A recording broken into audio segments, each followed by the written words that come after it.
राज्य रे देश रे मंत्रिमंडल गठन करा जाए जणे मुख्य जे समस्त ठारो अधिक वोट पाई जीति थांती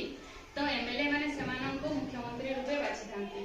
तो मुख्यमंत्री परे राष्ट्र मंत्री कैबिनेट मंत्री आदि मंत्रिमंडल थांती सेही परि आम विद्यालय रे मध्य मंत्रिमंडल गठन करा जिवो तम मानक मध्यरु जणे मुख्यमंत्री स्वास्थ्य मंत्री परिवेश मंत्री खाद्य मंत्री